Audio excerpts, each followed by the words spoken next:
You're the one who always has a joke ready.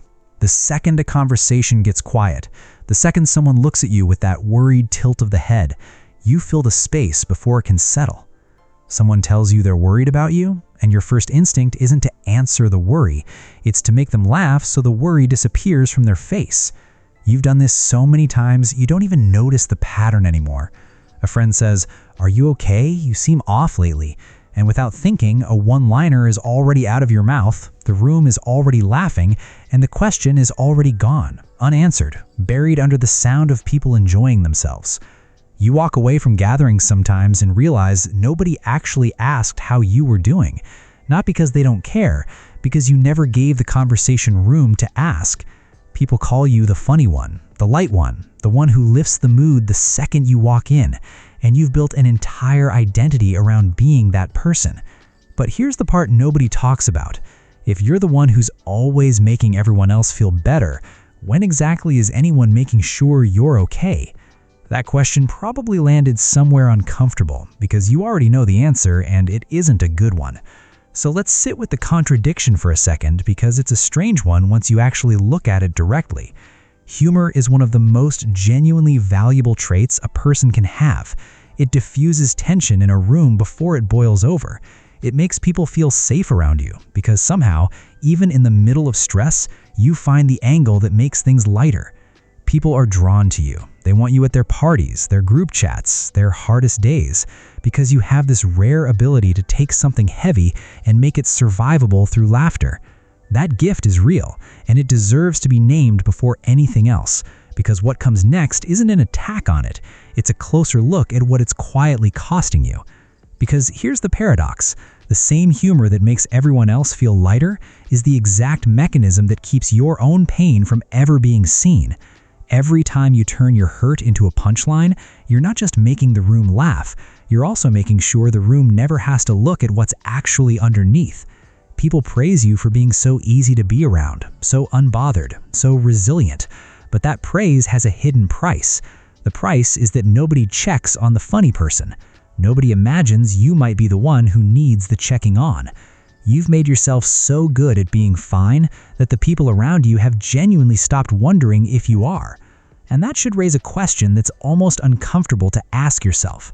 If this habit started working so well, so early, so automatically, where did you even learn to do it in the first place? Nobody is born reaching for a joke the moment something hurts, so something, somewhere, taught you that this was the safest way to survive a feeling. There are two threads that usually weave into this pattern, and most people carry some version of both. The first is something you were likely born with, not something you chose. Some people come into the world simply wired to feel more, to notice more, to absorb the emotional temperature of a room faster than everyone else in it. Researchers describe this as high emotional sensitivity, a nervous system that registers pain, conflict, and tension at a higher volume than average. Imagine two people standing in the exact same uncomfortable silence. One barely notices it, the other feels it like static building under their skin, demanding to be discharged somehow. If you were the second kind of person, humor became your discharge valve before you ever had the language to understand why you needed one. You weren't choosing to deflect, you were managing an internal volume that nobody else around you could even hear. The second thread is what life did with that sensitivity once it found you. Picture a household where emotions weren't exactly welcome guests. Maybe sadness was met with irritation. Maybe vulnerability was treated as weakness, or worse, as a burden that disrupted everyone else's peace. Maybe the only time you got warmth, attention, or approval was when you were entertaining someone, lightening someone's mood, making the tension in the room dissolve. A child doesn't reason this out consciously, but a child's nervous system learns it perfectly. Being funny got you love. Being upset got you distance, or worse. So a wiring formed, quietly and without your permission. Pain became something you converted, almost instantly, into something more acceptable for everyone else to receive. You became fluent in turning hurt into entertainment because somewhere along the way, that was the only version of you that felt safe to show. None of this makes you broken. It makes you someone who adapted brilliantly to the conditions you were given. The sensitivity gave you the radar. The environment gave you the script, and together they built something that worked so well it became invisible to you. But adaptation that happens in childhood doesn't stay in childhood. It follows you into adulthood and starts showing up in places you'd never expect to find it. Sign 1. You apologize for your own sadness. There's a concept in psychology called emotional suppression, the active effort to push a feeling down before it has a chance to be expressed. For most people, this happens occasionally. For you, it might be the default setting. Picture this. You're at dinner with someone close to you, and out of nowhere, your eyes start to sting. Maybe a memory surfaced. Maybe the day finally caught up with you. And the very first words out of your mouth aren't about what you're feeling. They're, "Sorry, I don't know what's wrong with me. Ignore that." You apologize for a feeling the same way someone else might apologize for spilling a drink, like it's a mess you need to clean up before it inconveniences anyone else. The sadness arrived, and your first job became managing everyone else's comfort around it, not your own experience of it. That instinct to apologize for your own emotions before anyone even reacted is the suppression pattern operating exactly the way it was trained to. Sign 2. You turn vulnerable moments into bits. Once a feeling does manage to surface, watch what happens next. Someone asks a genuinely caring question, something like, "How are you really doing with everything?" And instead of answering it, you perform it. You exaggerate your own struggles into something absurd and laughable, doing impressions of your own stress, narrating your own bad week like a stand-up routine. Maybe you act out the email that ruined your morning with perfect comedic timing, or describe your own breakdown the night before with a self-aware grin, like you're narrating someone else's life instead of your own. The room laughs, you feel the small dopamine hit of having landed it, and the actual question dissolves into the performance. This is what psychologists sometimes call comedic deflection, using humor not to express an emotion, but to substitute for expressing it. You gave them a story about your pain instead of your pain. And the eerie part is, you've gotten so good at this that even you sometimes can't tell anymore which version is the real one and which is the bit. People walk away from these conversations feeling like they really caught up with you, while you walk away having said almost nothing true at all. Sign 4. You're the last to know you're exhausted. This one builds directly out of the first two, because if you've spent years converting feelings into jokes before they fully register, you eventually lose the early warning signs your body usually gives you. Picture this. You don't notice you're burnt out until you're already crying in your car for reasons you can't fully explain. And even then, your first thought is, "This is so dramatic. I'm being ridiculous." The exhaustion had been building for weeks, maybe months, but you'd been narrating it as a bit the entire time. "Oh, I'm just running on fumes and spite," said with a laugh at a dinner table, while your body was actually sending a real signal that something needed to change. Because you've trained yourself to package distress as comedy, you often miss the moment where distress stops being manageable and starts being dangerous to ignore. Sign 5. You feel responsible for the emotional temperature of every room. This is where it starts extending outward, beyond just your own feelings. If silence falls in a group, you feel an almost physical pull to fill it. If someone seems upset, you feel a quiet, unspoken job description activate inside you. Fix this, lighten this, make this okay again. Picture a family gathering where an argument almost breaks out, and you watch yourself step in with a perfectly timed joke that defuses the entire room in seconds. Everyone exhales. Everyone is grateful. Nobody notices that you just spent your own emotional reserves to manage a conflict that had nothing to do with you. This pattern, sometimes described as hyper-vigilant caretaking, has you constantly scanning rooms for distress so you can neutralize it, as if other people's discomfort is your responsibility to absorb and resolve. Sign 5. You test people's reactions before you trust them with anything real. Underneath the constant performing, something quieter is happening. You're watching.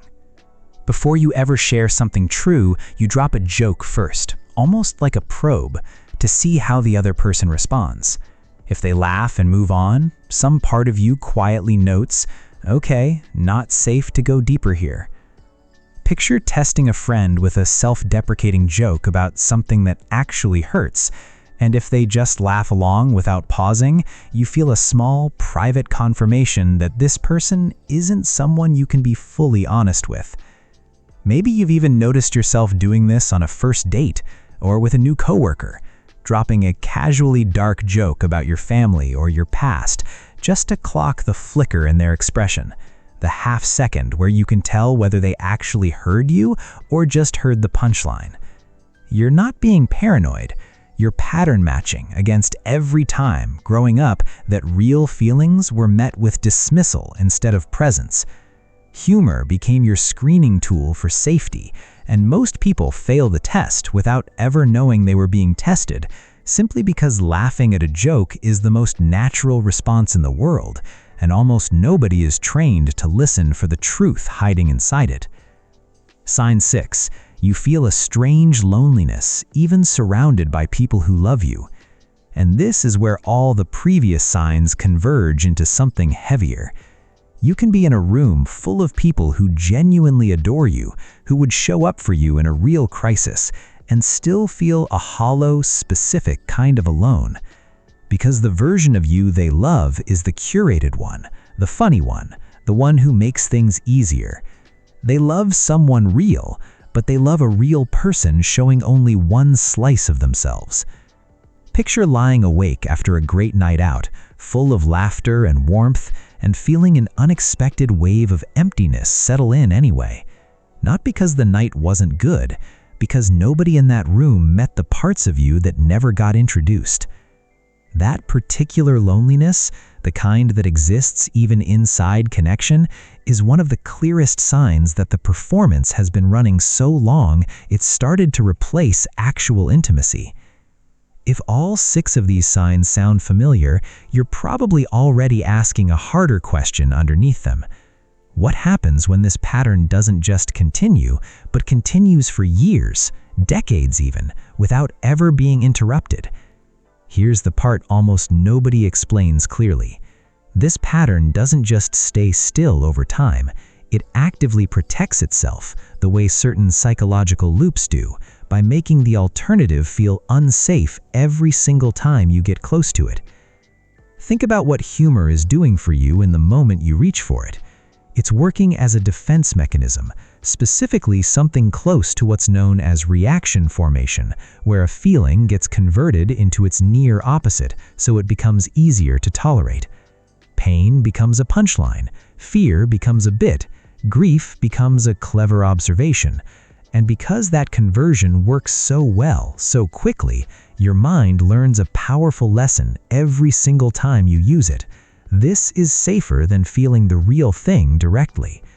Each joke becomes a tiny reinforced rep in a much larger pattern, and the more reps you log, the more automatic and unconscious the whole sequence becomes. But here's the loop underneath that loop. Every time you deflect instead of express, the people around you respond well to the deflection. They laugh, they relax, they feel closer to you in that moment. So your nervous system receives a clear message. The joke version of you gets rewarded, and the honest version of you has never actually been tested. You start to believe, without ever consciously deciding it, that if you showed the real feeling instead of the joke, the warmth might disappear, the connection might break. So you keep choosing the version that's proven to work, even though it's not the version that actually gets seen. This is how the pattern feeds itself for years, not because you're avoiding people, because you're protecting a relationship that was actually built on a version of you that was never asked to be fully real. And the long-term cost is quieter than most people expect. It isn't a dramatic collapse, it's a slow accumulation of unexpressed weight, sitting underneath a personality that everyone assumes is simply naturally light. Some people carry this for an entire lifetime without anyone around them ever knowing, because the system was built specifically to be undetectable. There's a particular kind of exhaustion that comes from being the emotional shock absorber for everyone else's discomfort, while never having a shock absorber of your own. and it tends to surface in strange, indirect ways. Trouble sleeping that nobody can quite explain, a persistent restlessness, even on good days, a sense of being tired in a way that a full night's sleep never seems to fix, because the exhaustion isn't physical, it's the cumulative cost of years spent translating real feelings into performances before anyone, including you, ever got to sit with the original version. That's not a flaw in you, that's how well the strategy worked. But here's something worth sitting with for a second, because it changes everything about what comes next. None of this means you have to stop being funny. It doesn't mean the warmth, the timing, the gift for finding light in dark moments needs to disappear. The goal was never to dismantle who you are. It's to give that same person somewhere honest to land too. Principle 1. Separate the joke from the feeling, even just in your own mind. The first shift isn't about changing your behavior outwardly at all. It's about creating a half-second of awareness between the feeling and the deflection. The next time something hurts and a joke rises up automatically, try silently naming what's actually happening underneath it first. Not out loud, not to anyone else, just to yourself. This is sadness, and I'm about to turn it into a joke. That single act of naming interrupts the automatic nature of the pattern just enough to give you a choice you didn't have before. You're not removing the humor, you're making sure the real feeling gets acknowledged somewhere, even if only internally, before it gets converted into something easier to hand to other people. Principle 2. Choose one person to be the unfunny version with. You don't need to dismantle the pattern with everyone in your life at once. That would be overwhelming and, honestly, unnecessary. Instead, choose one person. Someone who has already shown you some baseline of safety, maybe through small moments where they sat with discomfort instead of rushing past it, and practice being the unedited version with them specifically. Let one conversation go somewhere heavier without rescuing it with a joke at the first sign of discomfort. You might feel the old urge rising right on schedule, that familiar itch to lighten things the second the silence stretches a beat too long. Let the silence stretch anyway. It will feel exposing the first few times, almost like standing somewhere without your usual armor, unsure of what happens next without the script you've relied on for years. But this is how you gather real evidence, not assumptions, about what happens when you let someone see you without the performance. Most people are met with more closeness, not less, but you have to actually let the experiment run more than once to find that out for yourself, instead of taking your old fear's word for it. Principle 3. Let your humor coexist with your honesty instead of replacing it. The goal was never to become a serious, joke-free version of yourself, because that would mean abandoning a real and valuable part of who you are. The goal is to let humor sit beside honesty instead of standing in front of it. You can make the joke and still say the true thing. You can lighten the room and still let one sentence land that says, "Honestly, today's been a lot." Boundaries here don't mean walling off your humor. They mean deciding on your own terms when the joke gets to be the whole story and when it doesn't. That decision, simple as it sounds, is what starts handing the control back to you, instead of the old automatic reflex. You've spent a long time being the person who makes everything lighter for everyone else. None of that has to go away. What changes is something quieter, and in many ways more important. Think back to that moment from the very beginning, the one where someone asked if you were okay, and a joke filled the space before the real answer ever had a chance to exist. That moment is going to keep happening throughout your life, probably more times than you can count, but it doesn't have to play out the same way every single time. There's a version of you, still funny, still able to read a room and lift it the moment it needs lifting, who also knows how to let one sentence be true, who can make the joke and then, in the same breath, let someone see underneath it, just slightly, just enough. Humor was never the problem. It was a brilliant solution you built, on your own, with no instructions, to survive something that once felt unsurvivable without it. It got you here. It kept you connected to people when honesty alone might have felt too dangerous to risk. But you don't have to keep paying for that survival skill for the rest of your life. You're allowed to be the funny one and the honest one. You're allowed to lift a room and still let someone lift you back every once in a while. The same warmth that's made you so good at noticing what other people need is more than capable of being turned gently back toward yourself. If even one of these signs felt like it was describing something a little too close to home, you're not alone in this, and you're definitely not the only person who's been performing okay for far longer than you actually felt it. If this resonated, consider sending it to the friend who's always the funny one in your group, the one who lifts every room and who you've maybe never actually asked how they're really doing underneath it all. And if you're comfortable, share in the comments the moment you first realized you were doing this. Sometimes just naming it out loud, even to strangers on the internet, is the first real crack in a pattern that's been running quietly for years.